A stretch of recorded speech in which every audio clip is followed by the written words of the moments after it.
Señor, queremos darte gracias porque podemos estar aquí delante de tu palabra como tu iglesia, y antes de acercarnos a tu palabra hemos cantado tu palabra, y en los cantos hemos reconocido inicialmente que habrá un momento donde estaremos en un lugar contigo, donde todos los afanes de este mundo, todas las angustias de este mundo, las inquietudes, las preocupaciones, las tentaciones, las aflicciones ya no estarán. Y en ese lugar moraremos por la eternidad todos los que hemos puesto nuestra fe en ti y hemos recibido de ti la gracia y esa fe para creer. Y ahora somos tus hijos.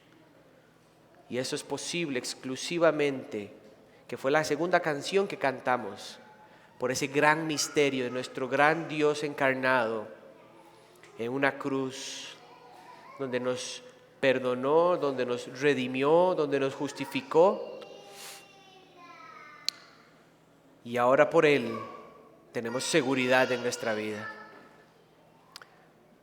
Señor, venimos al texto de esta mañana con necesidad de que tu Espíritu nos ilumine, nos dé entendimiento, que nos des concentración y nos ayudes, Señor. Te lo pedimos en el nombre de Jesús, amén y amén. Nada más introducción un poquito. Hemos venido estudiando Éxodo, pero hicimos una pausa. Hicimos una pausa para enseñar algunos temas relacionados, o creemos que están relacionados a el momento o necesidad de la iglesia. Entonces, Juanjo, el último sermón de Éxodo que predicó, y lo relacionó con una predicación hace 15 días acerca de la consagración al Señor. La semana pasada tratamos de enseñar acerca del valor que hay de tener el entendimiento del propósito en nuestras vidas como la piedad, y para llegar a esa piedad que el Señor ha asegurado que es nuestra, lo lograremos agarrados de la fe y la gracia, practicando las disciplinas espirituales. Y hoy vamos a enseñar de un tema que es otra realidad de la iglesia. Pero antes de entrar a lo que yo quiero presentarles hoy, quiero introducirlo. Y la semana pasada usé 2 casos igual, y hoy quiero usar 2 casos igual. Y con estos casos lo que espero es que usted pueda encontrar familiaridad en ellos y que su mente junto con la mía pueda ir a la luz de la enseñanza. Déjeme entonces introducir lo que quiero decir y vamos a leer el texto de esta mañana. Ya no era un día normal para Pedro. Pedro, en ese día que ya no era normal, había sido sorprendido. Había sido sorprendido por primera vez en su vida por su pecado. Pedro se sintió tan mal en ese día que ya no era normal para él, que al día siguiente, que era día del Señor, antes del servicio, un hermano se acercó para saludarle y notó algo en él. Pedro le contó el asunto que estaba pasando y lo que había sucedido, y este hermano fue intencional con Pedro en su vida espiritual, que después de un tiempo juntos en la palabra de Dios, Pedro pudo ver la gracia de Dios y responder a sus tentaciones, ahora con un entendimiento bíblico y con perseverancia. Pedro es consciente, lógicamente él sabe que el pecado aún está en él y que no todo es perfecto en su vida en este lado de la eternidad. Pero sabe ahora quién es su Dios y ahora conoce la verdad de su Dios. Entonces Pedro ahora lo que siente y desea es el deseo de servir a sus hermanos, como alguien lo hizo con él alguna vez. Pero no fue así para Juliana, una chica que estaba rodeada de muchas mujeres piadosas en su iglesia local, pero le era difícil contar lo que se encontraba en su alma durante ya varios meses. Ninguna de las mujeres con la que se rodeaba o la rodeaban a ella notaba lo que le sucedía a Juliana. Por un lado podría ser porque estas mujeres no querían ser intencionales hacia ella, o simplemente no sabían cómo hacerlo, pero se notaba. Juliana sigue siendo miembro activo de su iglesia. Aún está rodeada de mujeres piadosas, pero su corazón cada vez se hace más pesado por lo que ha permitido que entre en él, y ha sido engañada por ese pecado a no pedir ayuda, y ha perdido la esperanza de que alguna chica quiera ayudarle a caminar con su Dios en medio de sus dificultades. ¿Cómo usted busca lidiar con sus tentaciones, con tus luchas, con tus pecados o con tus bendiciones, mi hermano? ¿Cómo haces eso sabiendo que eres parte de una iglesia local? ¿Qué tan consciente eres de la necesidad espiritual de tus hermanos? ¿Qué valor tiene para usted su caminar con Dios a la luz de tener hermandad o amistades profundas en la iglesia local? Mis hermanos, esa es una de las necesidades más grandes de nuestra iglesia hoy. Es la intencionalidad en las relaciones bíblicas profundas que buscan el crecimiento en Dios. Escúcheme bien, desde la Biblia. Es el reto de tener verdadera comunión espiritual unos con otros, con el fin de ver a Dios en medio de nuestras circunstancias que, por cierto, Él permite en nuestras vidas, con el único fin de glorificarlo y crecer a su imagen. Yo estoy convencido de que el Señor está haciendo algo en nuestra iglesia. Yo sé que lo está haciendo con hombres, lo está haciendo con mujeres, sé que lo está haciendo con matrimonios, acerca del entendimiento que debemos de tener de esto y del reconocimiento de que debe de empezar un cambio en nosotros. Lo podríamos decir de otra manera, la razón por la cual esto es un reto en la iglesia, porque piensa en usted y en mí. No es porque otros no lo hagan, es porque está en usted y en mí la dificultad de esto, de que seamos movidos a cultivar relaciones bíblicas profundas en nuestra iglesia. Y eso es lo que yo quiero que estudiemos hoy. Podríamos hablar de muchos textos bíblicos, pero yo voy a referirme a uno específico y quiero que hable su Biblia conmigo. En el Evangelio de Mateo, capítulo 28, versículos del 16 al 20.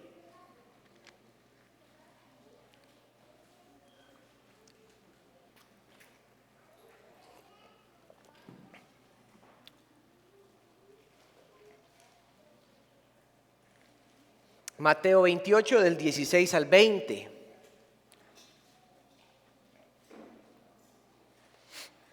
Dice así la palabra del Señor.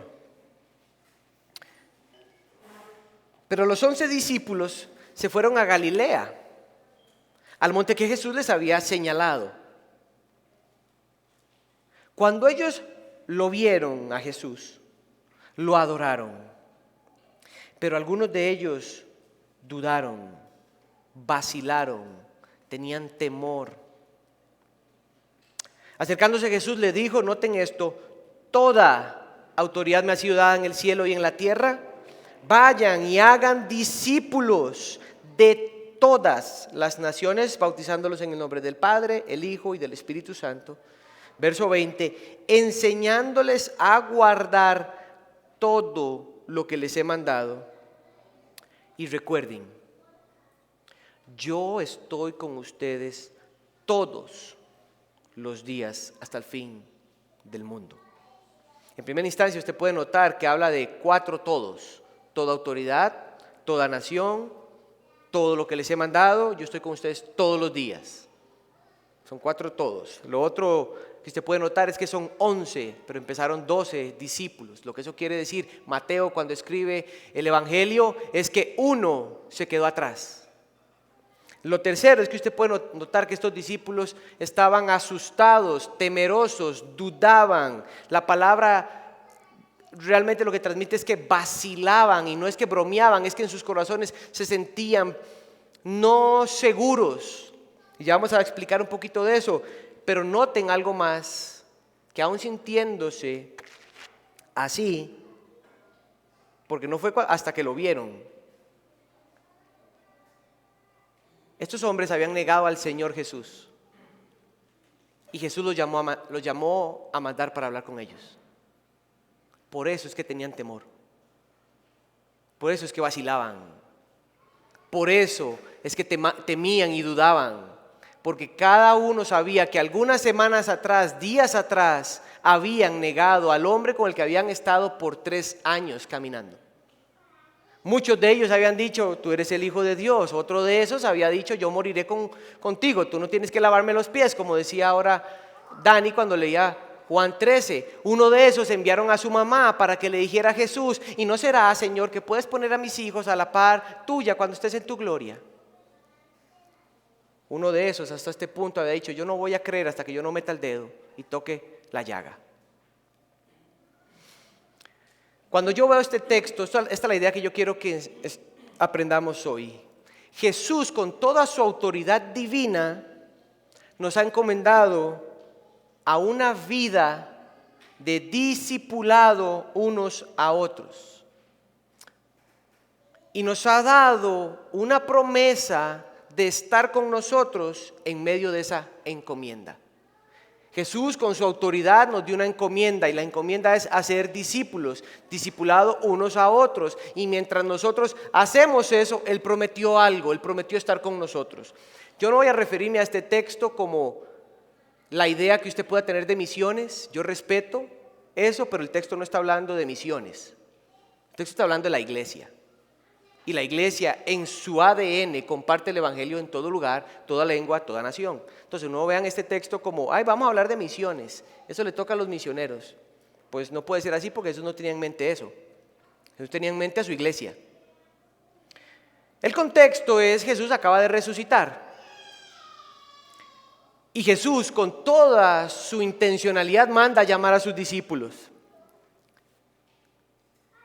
Y Jesús está en el momento para encomendarlos a una vida caracterizada por seguir y guardar la verdad de Dios en toda su vida y servir a sus hermanos a que hagan exactamente lo mismo. Entonces este texto lo vamos a ver en 3 verdades. La primera es, el discipulado bíblico es idea de Jesús, quien tiene toda la autoridad para encargarla. Esa es la primera. La segunda es que para una vida de discipulado bíblico, Jesús nos dio su promesa para estar con nosotros cuando hacemos eso. Y la tercera es la que voy a dedicar más tiempo, es que Jesús quiere que su iglesia ejercite el discipulado bíblico. Yo tal vez no puedo obviarlo, pero mis hermanos, el discipulado bíblico es una disciplina espiritual. No hay nadie que cultive su alma personalmente con su Señor que no termine amando tan intensamente a sus hermanos que quiera caminar con ellos. Ese es el discipulado bíblico. Es una disciplina espiritual, es algo que se cultiva. El discipulado bíblico no es un ministerio, no es para algunos, no es un tema de dones, no es un tema de formación, no es un tema de carácter, no es un tema de los pastores, es un tema de iglesia, es un tema de ser hijos de Dios. Y lo relaciona a las disciplinas espirituales, obviamente, porque el primer mandamiento dice, y amarás al Señor tu Dios con todo tu corazón, toda mente y alma. Yo amo al Señor de esa manera, cultivando y caminando con Él por medio de las disciplinas espirituales. Pero el segundo gran mandamiento es que si amas al Señor de esa manera, vas a amar a tu prójimo como a ti mismo. Entonces es innegable, inconcebible para nuestro Dios y para el Evangelio de que yo quiera caminar con Dios de tal manera y disfrute de una relación tan profunda con Él, no tomando en cuenta a mis hermanos. Ni ellos en mi vida, ni yo en la vida de ellos. Y mucho menos considerar que yo no hago esto aquí, considerar ir a hacer esto a un grupo de personas que no conocen al Señor. Lo más peligroso es querer hacer eso donde nadie te conoce. Y por 6 años fui director de una agencia misionera donde he visto de todo en este rango. Todo empieza en la iglesia. Es lo que quiero que quede claro en este sermón. Primera idea, el discipulado bíblico es idea de Jesús y Él tiene la autoridad. El versículo 16 arranca con los detalles que yo les decía. Los discípulos llegando, son 11, tienen miedo o están un poco vacilantes en su corazón porque ellos saben que acaban de negar al Señor, pero noten que ellos fueron. Ellos obedecieron aún sabiendo que iban a ver al hombre con el cual lo habían negado hasta la muerte. Hasta uno de ellos comenzó a decir malas palabras delante de él. O sea, cuando Jesús dice, mándenlos a traer, ellos habían dicho, olvídese. ¿Usted se puede imaginar lo que Jesús me va a decir a mí? Si yo para qué voy, para que me reprenda. Noten que el texto, Mateo dice, y fuimos. Los 11 fueron. ¿Saben qué es lo que quiere Mateo transmitir con esta idea?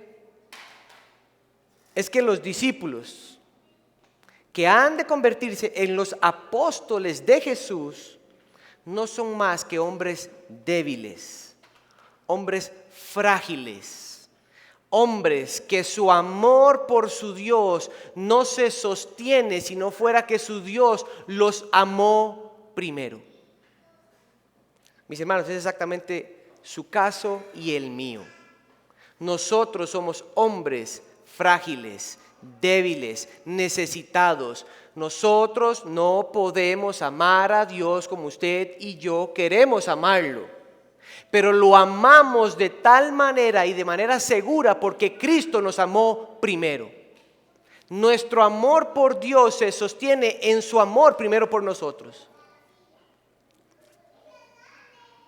¿Qué esperarían escuchar estos discípulos de Jesús? ¿Qué pasaría por sus almas y sus conversaciones cuando iban camino a Galilea, que no era que tomaban un bus y llegaban en 40 minutos? No sabemos, pero nada más quiero resaltar la obediencia. Pero al llegar, Jesús abre su boca y en lugar de un regaño, en lugar de un reclamo, en lugar de una exhortación a fidelidad, ¿por qué no fueron fieles? O una acusación de que ustedes tal vez no son creyentes. O una acusación de que ustedes no son lo suficientemente fieles, no son lo suficientemente santos, no son lo suficientemente devotos, no son lo suficientemente piadosos. ¿Saben qué? Ustedes no son bíblicos. Jesús no se refirió absolutamente nada de eso a sus discípulos. Eso es interesantísimo.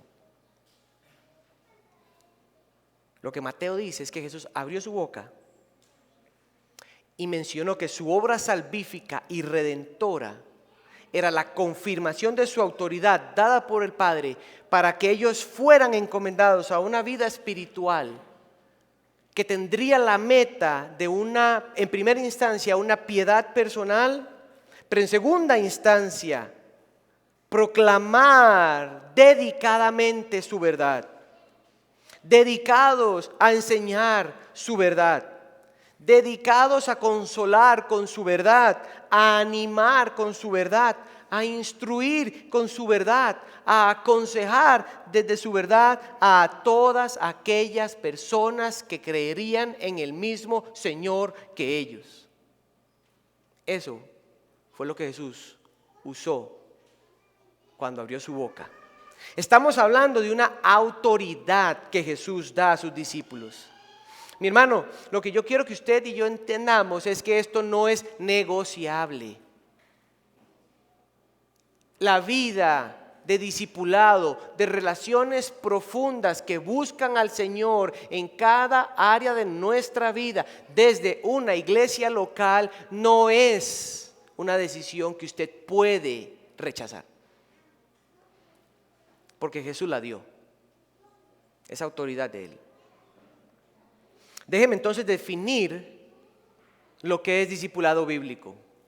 Hay muchas definiciones, pero yo creo que acertadamente Miguel Núñez y Luis Méndez en su libro Transformados a su imagen lo dicen de esta manera y es la que voy a usar. El discipulado bíblico es toda intervención por parte de un cristiano maduro. Cristiano maduro es todo cristiano que tiene un conocimiento del Señor en su vida y lo pone en práctica en sabiduría. Un cristiano maduro no es el que tiene 10 años, 20 años, ha ido al seminario. Años en la fe no es igual a madurez. Ir a un estudio formal en un seminario no es igual a madurez. La función que usted haga aquí en la iglesia no es simbolismo de madurez. Es un conocimiento personal de Dios que se ve en la sabiduría diaria aplicada en la vida. Eso es un cristiano maduro. Es la intervención por parte de un cristiano maduro que de manera intencional se propone ayudar a otro cristiano por medio de las Escrituras para que crezca a la imagen de Cristo. ¿Vieron qué simple? Cuando uno entra a esto, no hay nadie que quede fuera de esa definición. Solo los que no son cristianos. Pero ahora escuche de manera más específica. Es el acompañamiento, es el proceso, es el tiempo a través del cual un creyente maduro contribuye al crecimiento espiritual de otro creyente por medio del Espíritu Santo, bajo la autoridad de la palabra de Dios, en el contexto de una iglesia local. Quiero detenerme ahí antes de continuar. Dios no mandó a los miembros de Iglesia La Gracia a ser miembros de otras iglesias, miembros de otras iglesias. Quiero que eso quede claro aquí. Por la palabra del Señor, los miembros de Iglesia La Gracia no están llamados a ser discípulos de otros miembros de otras iglesias. Usted está llamado, como yo estoy llamado, a ser discípulos, y ya vamos a definir después qué es lo que Jesús llama el contenido del discipulado. Yo estoy llamado a hacer eso en mi iglesia local. Yo puedo hacer eso cuando no hay alguien que conozca al Señor. Pero ¿para qué yo ocupo de sentarme con otro cristiano de otra iglesia a abrir la Biblia, lo que Dios tiene que decir acerca de, cuando él es miembro de otra iglesia? Yo necesito animar a ese hermano a buscar una iglesia, y a su iglesia, y a invertirse en su iglesia. Pero nosotros tenemos la responsabilidad de nosotros. ¿Saben por qué? Porque es más fácil pensar en los de afuera que pensar en los de adentro.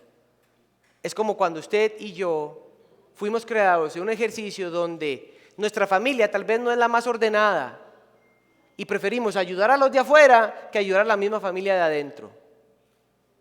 En el orden de Dios así no funcionan las cosas. Primero es la iglesia, y Él comienza a levantar a la gente para que salgan. Entonces, dentro de una iglesia local, para que las circunstancias de la vida que Dios permite en ese cristiano pueda glorificar a Dios y crecer a la imagen de Cristo. Mis hermanos, yo espero que con este primer punto quede claro que es Jesús con su autoridad quien nos llamó a este estilo de vida. Vuelvo a decir, esto no es un tema de artes, esto es una vida. Esto se camina con las dificultades, con las capacidades que usted tenga. Esto es un estilo de vida. Pero Jesús no solo mencionó su autoridad, porque hubiera sonado muy déspota. Vayan y empiecen en su sabiduría, empiecen a hacer esa vaina, ¿verdad? Bueno, Jesús se tomó un poco para dar el contenido, pero ese contenido lo vamos a dejar en el tercer punto y nos vamos a referir a la promesa. Ese es nuestro segundo punto.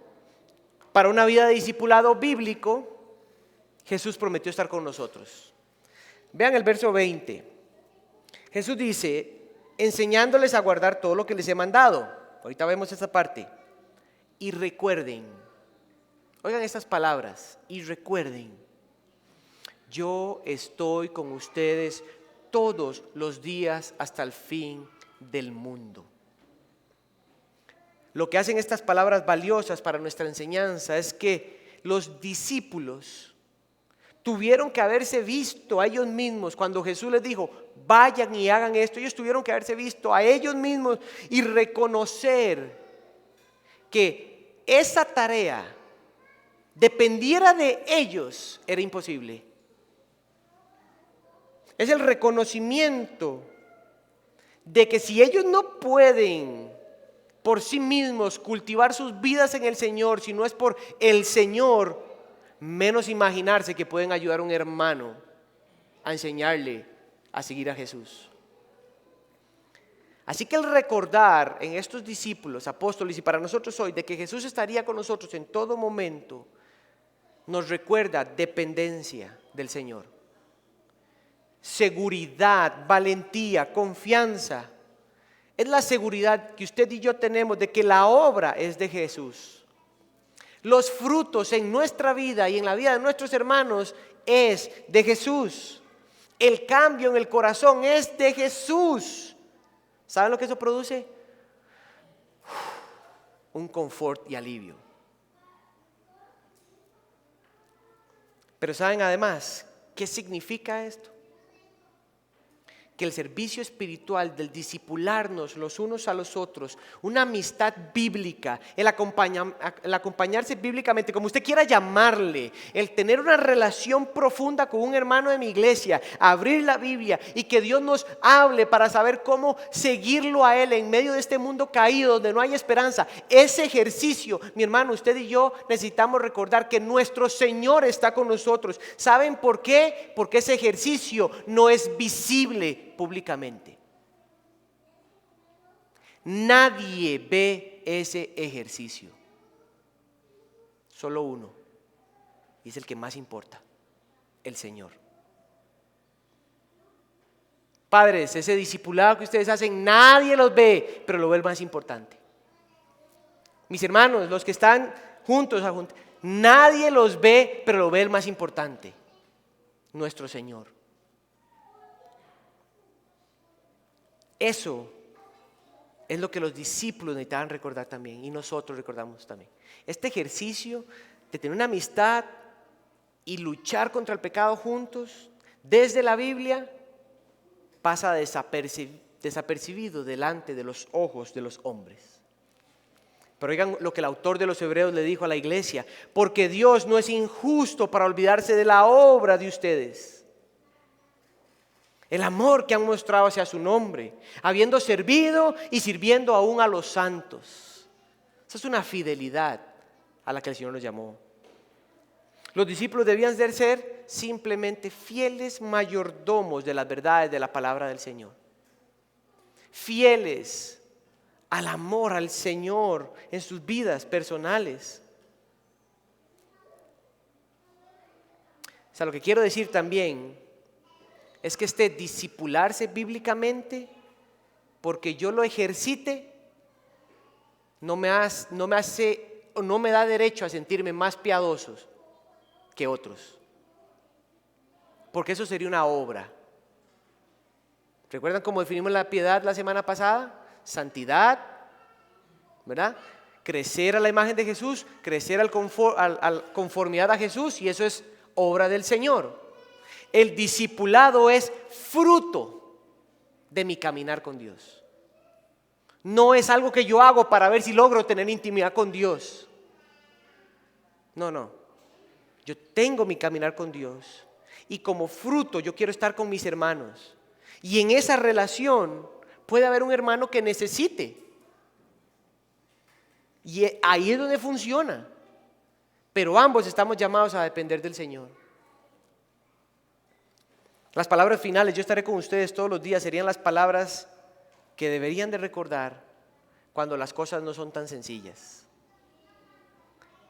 Vean, mis hermanos, yo necesito recordar esas palabras en diferentes ocasiones, en mi propia vida ni se diga, que fue una de las insignias que yo me marqué en mi anillo. Yo le dije a nadie, yo lo único que quiero que permanezca en mi unión y mi pacto delante de ustedes es que el único que puede sostener este matrimonio es nuestro Señor. Y es el único texto que yo tengo aquí. Yo estaré con ustedes todos los días hasta el final. Que no pase desapercibido esa promesa de nuestro Señor. Pero está puesta para que sus hijos perseveren los unos a los otros, caminando juntos a la luz de la verdad del Señor para conocer al Señor. Una vida piadosa, mis hermanos, necesita reconocer que Dios es o Jesús es fiel. Para un caminar con nuestros hermanos necesitamos recordar que Él es fiel. Así que hemos visto la autoridad y la promesa. Mi deseo es, el resto del tiempo que me quede, es dedicarme a hablar acerca de lo que es y cómo se ve o cómo se puede hacer un ejercicio de discipulado bíblico a la luz del contenido que Jesús dice en Mateo 28 que es el discipulado bíblico. Este es nuestro tercer punto. Finalmente, con una autoridad y con una promesa, Jesús quiere que su iglesia ejercite, practique, viva el discipulado bíblico. Vean el verso 20. El verso 20 es como el verso que está como en el sándwich, en el puro centro. Jesús pudo haber dicho, vayan a hacer discípulos y recuerden mi autoridad y que yo esté con ustedes. Jesús primero arrancó con una autoridad para que los discípulos entendieran quién los había encomendado. O sea, que hacer discipulado bíblico no es algo como que yo me inventé. ¿Verdad? Como que yo me acerque a Alonso y le digo, abramos la Biblia. Ay, Andrés, ¿qué le pasa? Es que es algo que yo siento el Señor. No, es que la Biblia lo dejó. Hay autoridad. Pero Jesús sabía que lo que les iba a ser el contenido, ellos necesitaban recordar la dependencia de que Él estaría con ellos. Él les da una promesa. Aquí está ahora el contenido. Enseñándoles a guardar todo lo que les he mandado. Les digo, no me voy a referir al ejercicio del bautismo y ese ejercicio que es la confesión externa de que yo he creído en mi Señor. Podemos dejarlo ahí y ser fieles al texto. Pero hay algo más que el Señor dice. Y es que esos discípulos, que estos discípulos harían, número uno, no son discípulos de ellos, son discípulos de Jesús. Nadie hace discípulos de usted, ni de mí. ¿Para qué? ¿Para qué yo quiero hacer que mi hija aprenda? No, yo quiero que mi hija vea al Señor. ¿Qué tienen ustedes a aprender de mí? Nada, como para que yo diga yo soy su discipulador. Eso no existe en la Biblia. No hay autoridad de ese ejercicio. Enséñenles a guardar todo lo que yo les he mandado. Lo que quiere decir es, en primera instancia, no hacemos discípulos de nosotros, hacemos los discípulos de Jesús.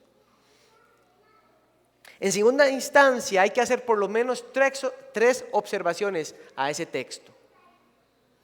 El primero es, ¿qué significa enseñándoles? Es lo primero que hay que preguntarle al texto. ¿Qué significa enseñándoles? Esta expresión, enseñándoles, es un verbo, es una acción continua activa. Déjeme traducirle eso a un lenguaje más nuestro.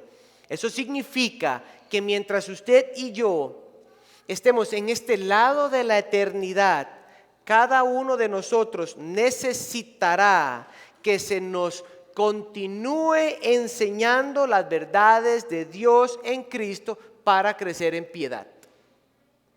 Enseñándoles es un ejercicio que usted y yo necesitamos hasta que lleguemos a la presencia del Señor se habrá acabado. Antes de eso, siempre necesitaremos que nos enseñen. Esa es la primera. La segunda es entonces les enseño a guardar. ¿Qué es guardar? ¿Qué es lo que tienen que guardar? En primera instancia, guardar significa mantener, practicar continuamente, traer a la mente y al alma, atesorar, aferrarse firmemente y cultivar. Lo que eso quiere decir, que es una acción continua también, es que mientras usted y yo vivamos en este lado de la eternidad, nunca dejaremos de guardar las cosas o las verdades de Dios reveladas en su palabra acerca de Cristo. Necesitaremos continuamente cultivar, aprender, atesorar, aferrarnos firmemente, practicar, traer a la mente, traer al alma las palabras de Dios y ponerlas en práctica. La segunda observación es, ¿y qué es todo lo que les he mandado? Bueno, en el contexto de los discípulos son lógicos que son las palabras de Jesús. Y lo que haya hasta ese punto ordenado en el Talmud judío. O sea, los salmos, el Pentateuco y los profetas. Esas eran las palabras que ellos tenían. Pero en nuestro caso es todo el consejo de Dios desde el Antiguo Testamento hasta el Nuevo Testamento. Los mandatos, las promesas, las verdades, la sabiduría y el futuro regreso de nuestro Señor. Entonces noten que Jesús está diciendo, enséñenles continuamente a atesorar continuamente todo el consejo de Dios. Aquí no hay nadie que no necesite que se le enseñe continuamente las verdades de Dios en Cristo. Aquí no hay nadie que no necesite guardar las verdades de Dios en su vida y ponerlas en práctica. Lo que eso significa entonces, sencillamente, es que esas palabras de Jesús son realidad para nosotros aún. Usted y yo necesitamos ser enseñados, aprender, enseñar a otros a que guardemos y que guarde las verdades del Señor. ¿Y dónde se cultiva eso? ¿Dónde nace eso? En el discipulado bíblico, en una amistad profunda, en un acompañamiento bíblico, en una amistad que se cultiva desde la Biblia y quiere caminar con otro hermano. La vida de la iglesia.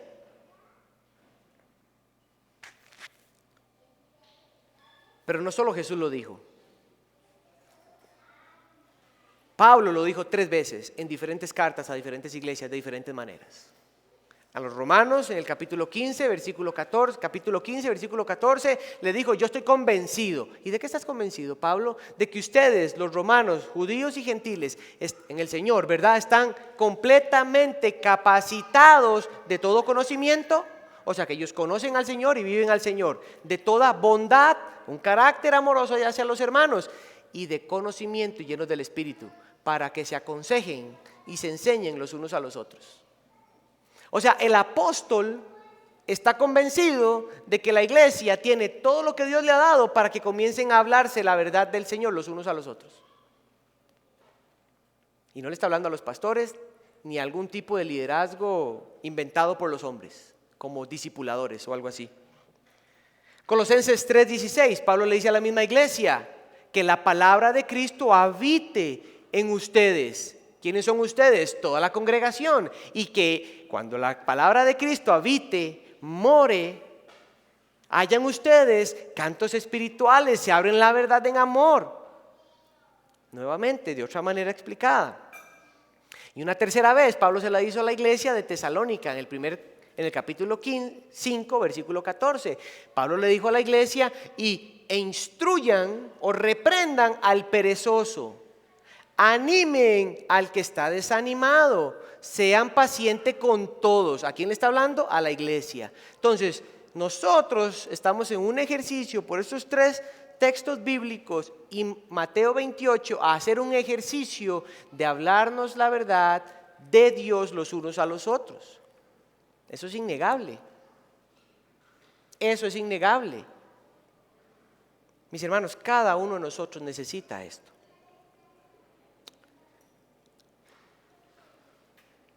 Recuerde otra vez la definición de discipulado que nos di.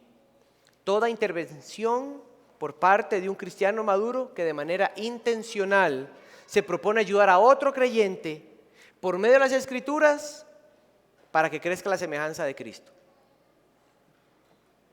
Déjeme hacer una pregunta o hacernos varias preguntas. ¿Con quién estás aprendiendo a guardar las verdades de Dios en Cristo reveladas en su palabra? Para que de tal manera puedas responder las circunstancias de tu vida, para que glorifiques al Señor y crezca la semejanza de Cristo. Use toda la definición en esa pregunta. La otra pregunta, de otra manera, es ¿con quién estás caminando para crecer? Otra pregunta que podemos hacernos. Si tu respuesta a esta primera de estoy caminando, tengo una amistad, yo lo que te voy a decir es persevere. Pero si la respuesta de la mayoría de nosotros es no, no estoy haciendo nada de eso con nadie. Esta es mi pregunta para nosotros que estamos en ese grupo. ¿Cómo creemos que vamos a lidiar con las realidades de un mundo caído, que va a hacer todo su esfuerzo? ¿Cómo vamos a lidiar con la realidad de una naturaleza caída dentro de nosotros aún y con un enemigo fuera de nosotros que quiere devorarnos, sin ser enseñados a guardar la verdad del Señor? ¿Cómo pretendemos sobrevivir a eso?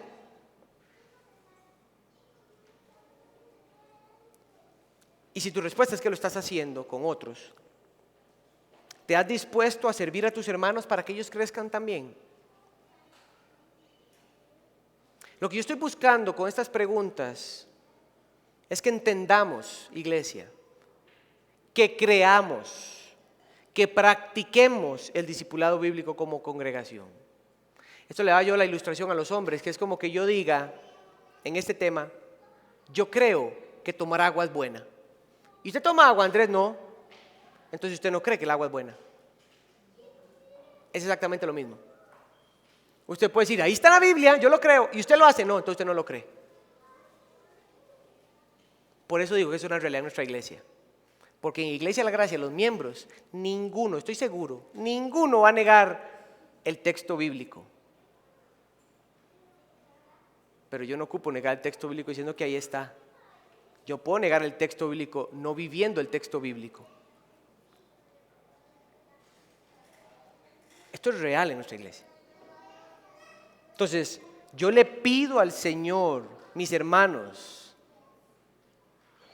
que reconozcamos que esto es bueno para nuestras almas y que hay hermanos entre nosotros que necesitan crecer en la verdad de Dios para ver la luz y la gracia del Señor en sus vidas. Y saben que usted puede ser el instrumento de Dios para la vida de ese hermano o de esa hermana. Que el miedo, la vergüenza, la duda, la falsa idea de que usted tiene que saberlo todo, porque cuando usted diga ya lo sé todo, usted va a abrir sus ojos y está delante de Jesús. Pasó toda una vida creyendo que necesitaba saberlo todo, y hasta que ya lo sabe todo, ya está con el Señor. Y el Señor te pregunta, ¿y qué hiciste? Señor, pasé toda mi vida tratando de saberlo todo. ¿Y para qué? Para servir a tus hermanos, para servir a tus hijos. Mi hermano, que esas ideas no te hagan incrédulo del poder de Dios por su Espíritu y del poder de Dios por su palabra. Porque tenemos su palabra, tenemos su Espíritu y tenemos su iglesia. Todo en Él. Yo lo animo a que ore al Señor, a los que les cuesta esto por diferentes razones. Yo le pido que le ore al Señor para que lo haga humilde, en reconocer que usted necesita en su vida el acompañamiento o la inversión de tiempo junto con algún hermano o alguna hermana en la que puedan crecer a la luz de la palabra de Dios, o que usted pueda servir a otros a crecer a la luz de la palabra de Dios. Esto puede ser una conversación de un solo momento, en un desayuno, en un almuerzo, en una tarde, en una mañana, por unos días, por unas semanas, por algunos meses, como sea. El tiempo no es lo importante. El asunto es que usted pueda reconocer que es bueno recibirlo y que es mucho más hermoso servir a otros en eso. ¿Saben por qué? Porque no estás caminando con un extraño, estás caminando con tu hermano. Así que quiero, antes de terminar, dejarnos algunos elementos que yo sé que si los practicamos y los cultivamos, nuestras conversaciones van a cambiar. Nuestro entendimiento del poder de Dios va a crecer. Nuestros dones en la vida de la iglesia van a ejercitarse y vamos a ser edificados, y nuestro Dios obviamente será glorificado. Déjeme darle varios. Número 1, persevere en cultivar su espiritualidad. Aquí yo me refiero a que un servicio amoroso y de una amistad profunda con el Señor inicia primero con una relación profunda y amorosa yo con mi Señor, desde las disciplinas espirituales. Déjeme decirlo de otra manera: no puedes dar lo que no cultivas. ya que el último fin de conversar con un hermano desde la Biblia es que ese hermano ame más al Señor, no dependa de usted.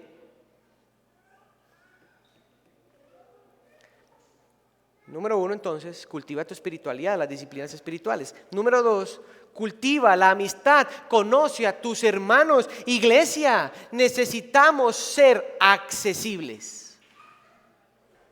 Necesitamos ser accesibles, necesitamos ser intencionales, necesitamos que nuestras manos suden del cansancio de perseguir a los hermanos, porque sabemos que van detrás de pecados y de vidas que no honran al Señor, y por amor al Señor los queremos rescatar en su nombre. Esto es lo que necesitamos que el Señor nos dé, y eso empieza con un amor por el Señor. Mi amor por el Señor se hace más grande y mi amor por mis hermanos se hace más grande. Nunca más grande que el amor que tengo por el Señor, pero se hace grande. Ten iniciativa.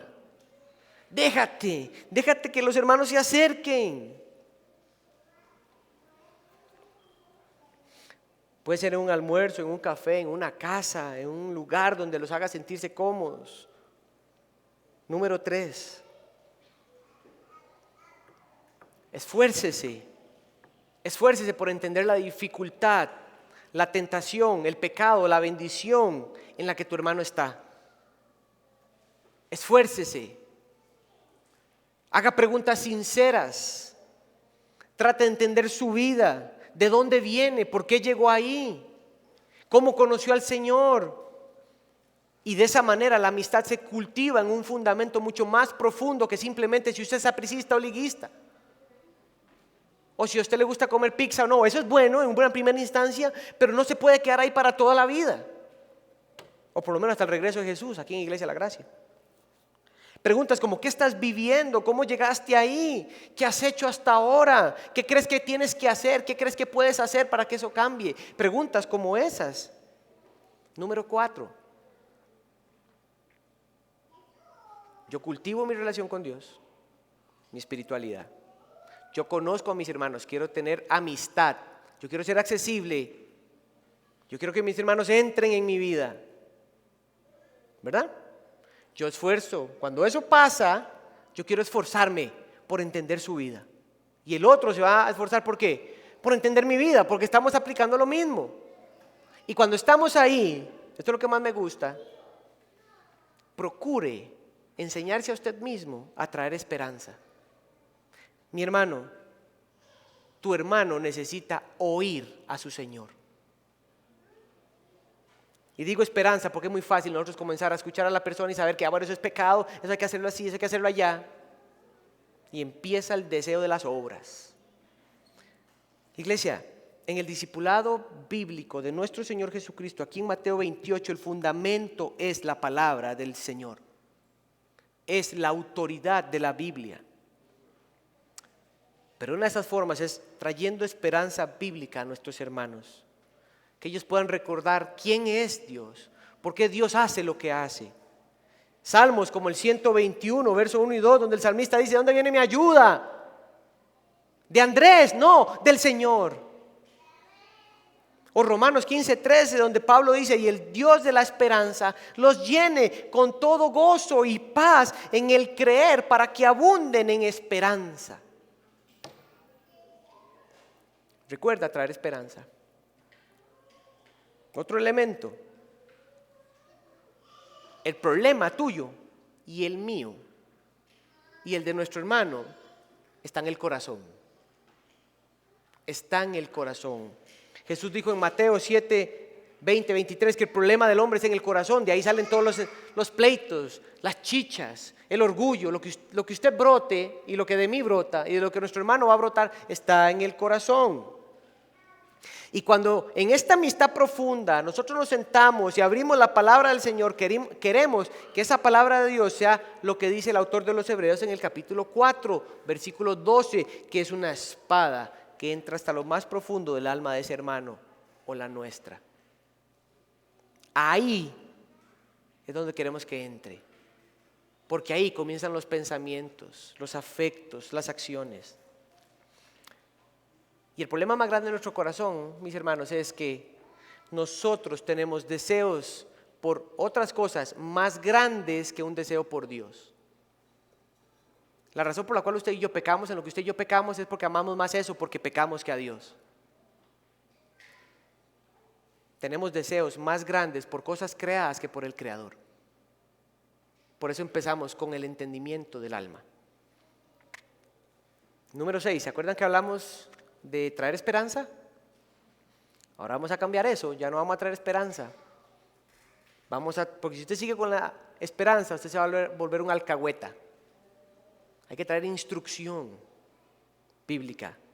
Dijimos que nuestro hermano o nosotros necesitamos oír a nuestro Dios. En este punto 6, nosotros necesitamos ser enseñados por nuestro Señor. Lo que eso quiere decir es que vamos a abrir la Biblia y vamos a decir, ¿y qué Dios tiene que decir a eso? ¿Y qué Dios nos ha dado aquí para responder a eso? ¿Qué piensa Él? ¿Qué dice Él? Mi hermano, aquí lo que yo quiero que entienda es que no son tus ideas ni las mías. A tu hermano no le interesa saber qué es lo que usted piensa o qué es lo que yo pienso. No le interesa saber y no necesita para amar a su Señor saber cuáles son sus convicciones o las mías. Nuestro hermano no necesita nuestros consejos, necesita al Señor. Entonces lo que podemos decir es que el hermano en necesidad necesita al Señor, no a nosotros. Y finalmente, guía a tu hermano a las disciplinas espirituales. Volvemos al mismo punto con el cual iniciamos. En esa conversación, en ese café donde nos animamos en el Señor, yo lo que quiero es que mi hermano llegue a su hogar, a donde sea que vaya, y se monte en ese carro, en esa bicicleta, en esa moto eléctrica, o en esa moto normal, o al pie, o en la patineta, donde sea que vaya, y ese hermano vaya diciendo, Señor, yo te necesito. Gracias por la iglesia, gracias por un hermano que sacó tiempo para ayudarme a atesorarte. Guía a tu hermano a las disciplinas espirituales, al final él necesita cultivar su relación con Dios. Y nada más un punto ahí, que es un último elemento. Recordemos que somos mayordomos, no somos el redentor de nuestro hermano, ni mucho menos el dueño de sus vidas. Usted no es el centro de la vida de su hermano. Mi hermano, estamos en un mundo tan terapéutico, en un mundo tan psicologizado, que los creyentes vienen a las iglesias buscando esa consejería bíblica donde hay una persona de la cual me va a decir todo, porque esa persona sí sabe todo de Dios. Entonces yo necesito a esa persona para que me diga, porque el Espíritu, la palabra, la iglesia, la vida, como que conmigo se apagó todo. No, mi hermano. El Señor nos ha dado todo para que entre nosotros, afilando cada uno de nosotros la espada de la palabra del Señor, nos sentemos en todo contexto, en todo momento con nuestros hermanos y abramos la Biblia a ver qué es lo que Dios tiene que decir con eso. ¿Saben qué es lo que nos gana eso? La pereza, la debilidad en las disciplinas espirituales, la dificultad de que muchos de nosotros no invertimos en el estudio bíblico personal. Pero yo quiero que quede claro que no queremos que los hermanos de nuestra iglesia se vuelvan dependientes de nosotros. El hermano necesita depender de Cristo. Si el hermano está siendo tentado, necesita ir a Cristo para ver cómo lidiar con Cristo en la tentación. Si el creyente está cayendo en pecado, necesita a Cristo para ser victorioso. Necesita a Cristo para la victoria, no me necesita a mí para la victoria. ¿Saben cómo somos nosotros? Entre nosotros, como Juan el Bautista. Allá está el Cordero de Dios que quita el pecado del mundo. Yo no. ¿Y usted quién es? Yo no soy el Mesías. Yo no soy el Salvador de nadie en esta iglesia. Yo amo a mi hermano, pero yo no puedo ayudarte a hacer lo que solo el Señor te puede hacer. Pero yo voy a morir contigo hasta el final, con solo verte, que cuando lleguemos al cielo nos abracemos y digamos, Señor, gracias, porque nos pusiste en la misma iglesia para caminar juntos. Termino con esto. Cristo Jesús sabía que algo que caracterizaría a su iglesia serían las relaciones profundas. Las relaciones espirituales profundas, donde sus discípulos de manera personal aprenderían a caminar con Él y al mismo tiempo serían movidos al deseo de ver a sus hermanos igualmente caminar con Él. Por lo que entonces estos discípulos suyos invertirían unos a otros la palabra revelada que Dios les daría para que lo glorifiquen y crezcan a su imagen. Iglesia, yo quiero animarnos a los que dudan. Yo quiero animarnos en una exhortación pastoral amorosa. A los que dudan de esto, renueven sus mentes en la palabra del Señor. Y que en esa renovación de la mente, todo temor, incomodidad, indiferencia, pereza, vergüenza, cualquier aspecto cultural, lo que sea, en esa renovación de la mente por la Biblia se puedan vestir del nuevo hombre en Cristo Jesús. Y que una forma de vestirse en ese nuevo hombre en Cristo Jesús es la necesidad de que alguien camine conmigo o que yo pueda caminar con alguien. Y a los que están creciendo en esto, porque sé que muchos están caminando en esto, de todas maneras, de todas formas, yo los animo a que sean fieles a las Escrituras. Sean fieles al Señor. Pablo le dijo a los corintios: mis amados hermanos, estén firmes, constantes, siempre abundando en la obra del Señor, sabiendo que el trabajo de ustedes en el Señor no es en vano. Mi hermano, invertirnos la vida unos a otros para que amemos al Señor juntos, o que ese hermano salga del pecado, de esa tentación, de esa dificultad, desde la Biblia, con la sabiduría del Señor, nunca es en vano. Nunca es en vano. Iglesia, que el Señor nos conceda ser una iglesia que practica el discipulado bíblico como fruto del Evangelio en nuestras vidas. Vamos a orar. Señor,